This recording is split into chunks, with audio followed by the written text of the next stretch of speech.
Hi and welcome to my shoe tutorial. After having shown you how to make a 4-strand braid, I'm now showing you how to turn that braid into a shoe sole. This is the little booklet that I'm so proud of and so happy that I found it. It's falling apart. I'm trying to take good care of it. There are different ways of making soles in this booklet. We are doing this one right here where you sew the braid to the shoe sole. And it actually shows what stitch they use, which is a blanket stitch. So I'm going to show you the setup. I have a big piece of styrofoam here that I had at home. These are 2 soles that I have sewn together with a blanket stitch. Actually, they say I should be using an awl. I don't have an awl yet. Of course, I've ordered one, but I couldn't wait until it gets here to start this. So I used a blanket stitch.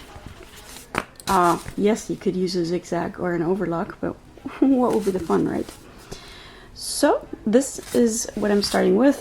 This is a wool fabric. They say to use felt or even a rough kind of a linen or, you know, something woven would be fine too.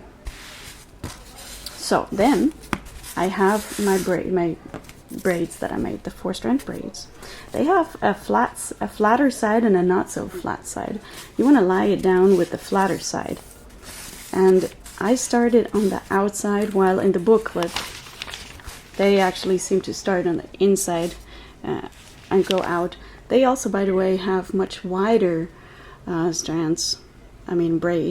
So I think I could have used thicker twine.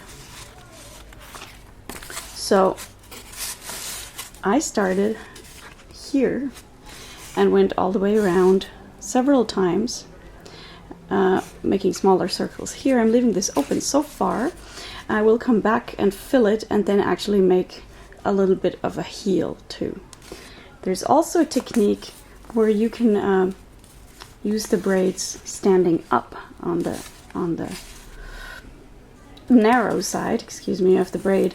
You kind of roll up the braid then, you know, and it will become a much thicker sole, but you will also need a lot more braid for that, and I think I'm going to save that technique for when I have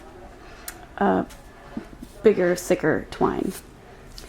So then I pinned it in this shape to my sole, and I pushed the pins all the way in because otherwise my thread will get caught in it, which will be really annoying. And I'm now not sewing the braids to the sole yet. I'm just sewing the braid to the braid to make the shape of the sole. You also use a blanket stitch for that. So you take the outer loop of one braid and the outer loop of the braid next to it, and then you go over the thread and you pull it through. I'm gonna have to zoom in a little bit so you can see this better. There you go. So you take the outer loop of this braid and the outer loop of the other braid. You go over like this, over your string, and you pull it tight. I'll do that again.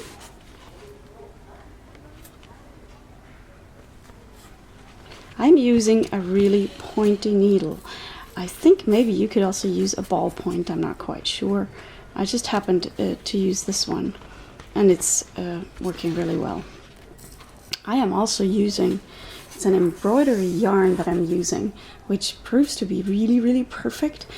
I don't know what the right term is, but this is not loosely twisted. It could be S-twisted or like 4-ply or something, but it's something that doesn't easily come undone.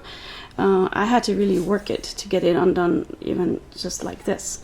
So that is good, because otherwise I think going through this rough braid, it would just get, you know, it would be in pieces. Plus we're going to be walking on these soles, and we don't want any, you know, rough wood floors or something to just rip this thread apart. So this is very durable little embroidery thread, which I was lucky enough to have at home. So I'll make a few more stitches to show you, but I think you already figured it out probably.